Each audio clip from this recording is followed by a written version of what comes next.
Selamat datang di Success Talk Total Quality Indonesia.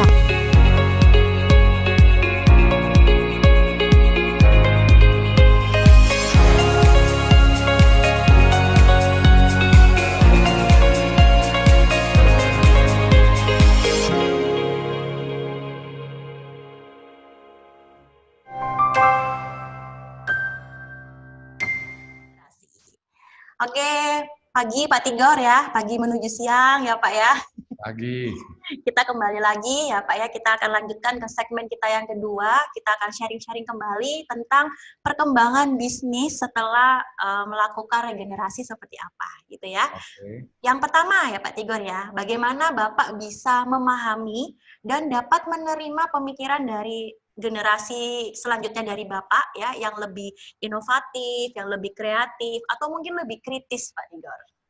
Ya. Mm-mm. Ini sangat luas sekali ya. Mm-mm. Jadi kalau boleh saya sharing Mm-mm. bahwa ini bukan dari perjalanan pemikiran saya. Mm-mm. Sharing saya ini mungkin agak panjang sedikit, nggak apa-apa ya. Oke. Jadi bagaimana saya harus menerima lingkungan, bagaimana saya harus menerima apa yang terjadi dalam hidup ini karena ada kepasrahan. Pasrahan itu satu kata yang sangat simpel ya. Tapi Oke. saya tidak pernah merasakan dan tidak pernah melakukannya dengan benar-benar sampai pada saat terjadi musibah bahwa istri saya harus pergi. Oke. Jadi pada momen-momen terakhir, di akal pikiran saya sudah tidak mungkin ada bisa sesuatu yang untuk menyelesaikan masalah sakitnya.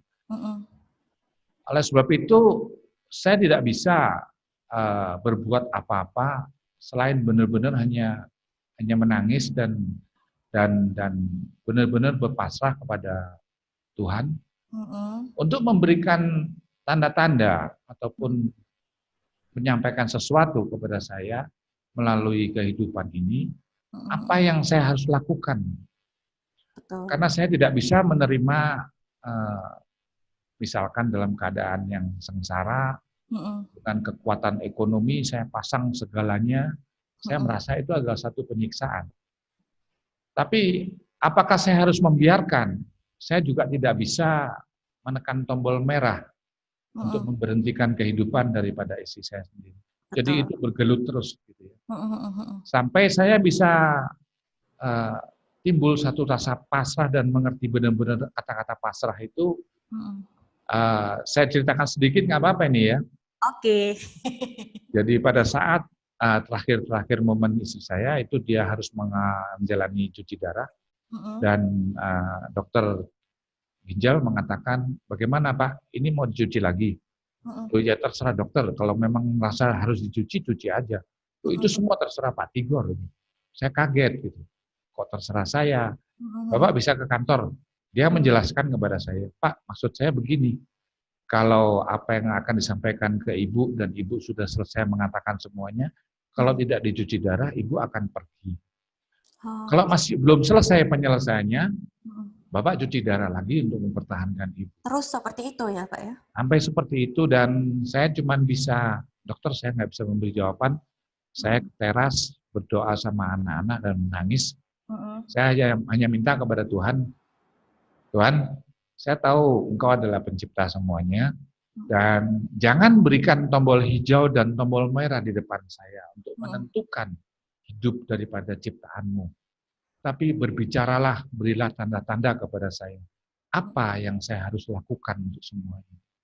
Dan semenjak itu saya bisa dengan lebih sensitif merasakan. Banyak kejadian-kejadian, istri saya tidak mau di rumah sakit, paksa minta pulang. Istri saya tidak mau disonde, minta dilepas, dan lainnya. Saya hanya mengikuti dan berusaha untuk menjelaskan.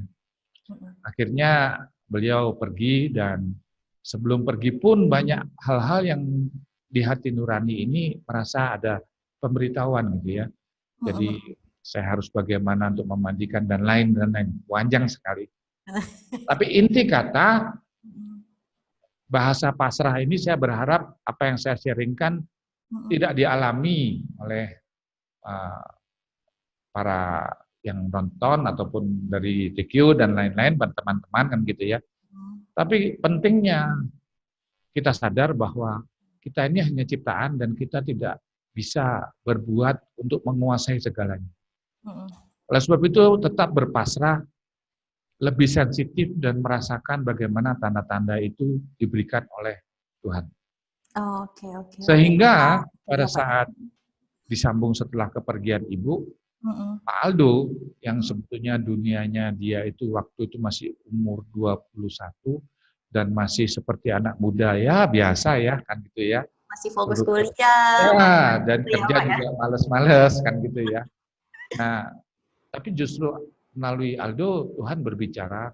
Kita sering malam tidak bisa tidur dan waktu itu saya sudah berkeputusan bulat untuk menjual semua bisnis saya dan saya tidak mau bekerja lagi. Bisnis yang Enak Eco ini, Pak? Semua, Enak Eco ini. Semuanya, awalnya seperti itu? Ya, setelah kepergian istri saya, karena memang dalam perintisan kita berdua yang mati-matian dan menata gitu ya. Tapi Aldo yang belum pernah menunjukkan satu tekad bekerja, karakter bekerja yang luar biasa, disuruh bantu di kantor pun sering ke kantor, iya, tapi di kantor tidur gitu ya. Karakter dari Pak Aldo dulunya. Karena ya tidak salah juga sebagai anak muda yang belum punya, belum timbul ya rasa betul, Pak. Itu. Melalui Aldo mengatakan bahwa minta untuk diteruskan, jangan dijual. Saya masih tetap bersikeras sampai suatu hari ada satu kata yang saya tidak pernah lupa. Itu Pak Aldo mengatakan, maaf ya, Dad, kalau perusahaan ini jual, saya terima uang, saya bekerja, saya tetap butuh Dedi. Dan kalau Dedi seperti ini, saya nggak bisa. Kata-kata itu menimbulkan satu tamparan bahwa kenapa saya jadi egois seperti ini ya. Tinggal ibu, saya ingin meninggalkan semuanya, serasa seperti dunia sudah habis. Dan saya pikir, saya minta waktu, saya pikir 2 hari, saya putuskan untuk, oke, saya harus terima ajakan anak saya anggap apa yang dikatakan dia adalah petunjuk yang diberikan oleh Tuhan lagi. Dan kita berbicara, kenapa itu? Kenapa? Tetap melanjutkan lagi berarti ya Pak? Ya, saya ajak bicara Pak Aldo dan Pak Aldo senang dengan senang hati untuk menerima. Nah, dari situ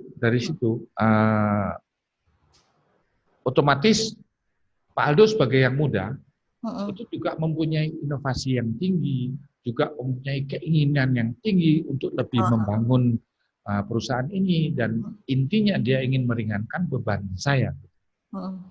Dan Tuhan juga telah membentuk dan merubah Pak Aldo. Jadi Pak Aldo sebelum masih ada ibunya dan sesudah tidak ada ibunya, ini 2 personel yang berbeda sekali. Perubahannya drastis gitu ya Pak ya? Ya. Dia bekerja pagi, siang, malam dan semuanya dia kerjakan. Dari situ saya merasa bahwa luar biasa ya, rencana Tuhan itu tidak bisa saya pikirkan. Nah, apa yang sudah dibentuk oleh ibu dalam berkomunikasi dalam keluarga, berbincang-bincang, kita sering tukar pikiran, bercanda bersama-sama, serasa tidak ada batasan gitu ya, mana ayah, ibu yang biasanya harus dihormati sekali, itu kita bisa berbincang seperti teman. Ini yang menunjang pemikiran saya bahwa perjalanan ini saya akan teruskan dengan petunjuk dari Tuhan dan saya harus mempercayai anak saya. Dari kenapa saya tidak bisa mempercayai darah daging saya sendiri yang sudah saya bibit rawat dari kecil gitu dari ya. Dari kecil ya, sudah sampai umur 21 dan sekarang sudah waktunya saya menuai apa yang sudah ditanamkan oleh saya dan istri saya. Itu yang menjadikan dasar bagaimana saya bisa memahami keinginan maupun kemauan daripada Pak Aldo. Oke, ya Pak ya. Lalu Pak, setelah proses regenerasi terjadi, bagaimana Pak Tigor ini bisa mengatasi adanya perbedaan-perbedaan, misalnya kepemimpinan, pengambilan keputusan, atau sudut pandang dari Pak Aldo ya sebagai regenerasi selanjutnya dengan Pak Tigor seperti itu. Ya. Jadi ini juga mungkin saya ingin sharingkan bahwa tidak bisa dijadikan dalam keadaan sesaat. Ya. Tapi apa yang sudah dibentuk dalam, saya garis bawahi tadi, bahwa dalam keluarga, teamwork, benar-benar komunikasi yang terbuka, dan rasa trust saya itu, ya. Jadi luar biasanya setelah regenerasi ini, Pak Aldo masih tetap berkomunikasi. Oh, Jadi masih saling sharing gitu ya Pak ya? Masih tiap kali sampai sekarang pun ya. Sampai sekarang. Dia masih kalau ada ide begini begitu, dia manggil saya bukan untuk minta izin, tapi ide-idenya dijepaparkan. Dan saya bisa tanya bahwa kenapa demikian, kenapa kamu ngambil demikian. Beberapa hal yang memang tidak masuk di benak pikiran sehat saya karena usia mungkin ya. Suatu contoh, saya lupa di tahun berapa itu, biasanya dulu Enak Eco kalau pameran itu paling-paling ya basar gitu ya, yang biayanya 2 juta, 5 juta paling tinggi kan gitu ya. Paling besar saya ikut itu Expo Surabaya. Expo Surabaya, oke. Ya di Delta waktu itu ya.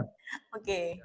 Nah, tahu-tahu Pak Aldo mengatakan kepada saya, dia ingin ikut pameran di PRJ. Di Jakarta. Jakarta. Saya kaget sekali. Terus berapa biayanya? Hampir 50 juta waktu itu. Dan itu satu kali pameran, Pak? Satu pameran, satu stand kecil gitu ya. Okay. Dan saya merasa, wih ini besar sekali, berani banget anak saya mau spekulasi kan gitu ya. Dalam pikiran logik saya, ini terlalu berani. Gitu. Tapi saya berusaha untuk menghargai ya, darah daging saya sekali lagi. Saya tanya sama dia, dasar apa kamu mau buka di sana? Ternyata dia sudah mengadakan survei bahwa yang datang tamunya ini. Oke. Nah, prepare berarti ya Pak ya? Kenapa? Sebelum diceritakan ke Bapak, berarti Pak Aldo ini bahasanya sudah mempersiapkan itu semua ya Pak ya, supaya waktu diceritakan ke Pak Tigor ini benar-benar sudah ide yang sangat matang, kayak gitu ya Pak ya? Iya, dan dia mengatakan ini kalau keinginan dia mungkin bisa dikenal lebih banyak distributor, lebih ini, lebih itu. Kalau kita mau ingin besar, Dan ya kita harus berani untuk mengikuti alur-alur yang besar. Gitu. Saya melihat pertimbangan dia masuk juga di logika saya, gitu. Tapi saya belum pernah begitu ya. Akhirnya saya bilang oke. Yang besar ya Pak ya. Ya, jadi oke, coba kalau memang mau dilakukan, lakukan, atur budget sedemikian rupa sehingga kita tidak melakukan pemborosan, apa yang bisa diirit, dan dia mendengarkan semuanya itu. Dilakukanlah pameran PRJ yang pertama kali, saya lupa di tahun berapa itu, dan luar biasa responnya, dan sampai sekarang tiap tahun kalau nggak salah Pak Aldo itu ikut di PRJ, ikut, dan sampai sekarang pun perkembangan banyak distributor yang mengenal kita itu dari PRJ, bahkan kita bisa bekerja sama dengan Pronas juga karena perkenalan di PRJ, dan sekarang saya sudah full trust ya, dan sekali lagi luar biasanya dia. Kalau sudah ada pameran di PRJ, meskipun itu 4 hari full, dia tidak pernah tinggalkan pameran, dia tangan sendiri. Oh, jadi Pak Aldo turun langsung ke pamerannya di booth-nya itu, Pak? Betul, dia turun langsung dan dia handle sendiri di sana, dia mengadakan pengenalan sendiri. Jadi sekali lagi yang saya ingin tekankan bahwa apa yang kita bina, kita tidak bisa merencanakan bahwa besoknya akan seperti itu gitu ya. Karena Tuhan punya rencana dan apa yang kita bina itu nanti akan menunjang apa menjadi rencana Tuhan dan membuahkan suatu hasil. Betul sekali Pak ya. Sampai detik ini yang saya sesalkan adalah cuman satu, kenapa dengan perubahan ini semua ibunya tidak sempat melihat, itu aja. Ya, cuman ya kita harus syukuri dan kurang lebih itulah yang bisa membantu saya untuk mengerti apa yang menjadi kemauan Pak. Oke. Kemudian Pak, setelah regenerasi ke Pak Aldo nih Pak, kira-kira tantangan-tantangan terbesar yang Bapak hadapi ini apa saja Pak kalau boleh tahu? Nah, ini kalau tantangan ini benar-benar tantangan yang besar sekali gitu ya. Karena begini ya, akhirnya saya harus menyadari bahwa kenapa regenerasi itu penting sekali. Karena semangat dan kemampuan saya ini dengan usia saya pasti menurun. Gitu. Betul. Sedangkan yang muda itu semangatnya dan kemampuannya lagi menggebu-gebu gitu. Betul. Nah, dengan komitmen saya sebagai partnernya Pak Aldo, dengan kepercayaan saya yang sudah saya berikan kepada Pak Aldo dan komitmen saya untuk mensupport terus, otomatis dia menganggap saya sebagai partner. Jadi keinginan-keinginan untuk mengembangkan ini, mengembangkan itu, saya sampai kelabakan gitu. Ya, jadi banyak ide ya Pak ya. Ya, banyak sekali ide-ide dalam pengembangan di industri. Dulu banyak industri di industri kita di bumbu. Di eranya Pak Aldo mendatangkan mesin komputer dari China untuk pemilihan kacang, mesin sorting, mesin masaknya juga udah semi otomatis juga. Ini semua adalah ide-ide yang dimasukkan sama dia dan dia merasa bahwa pengetahuan mesin saya lebih tahu, kan gitu ya. Jadi sampaikan saya ingin dimesinin seperti ini gitu. Ya udah, saya yang kelabaan jadi nyusun ini nyusun itu. Program satu belum selesai, program satu lagi. Tapi di balik itu semuanya, ini semua membuat hidup saya jadi lebih semangat gitu. Ya, karena saya tidak merasa harus tua, tapi saya merasa bahwa saya masih dibutuhkan. Oke. Itulah yang mendorong saya dan kalau tantangan yang paling besar, ya ada capeknya juga sih.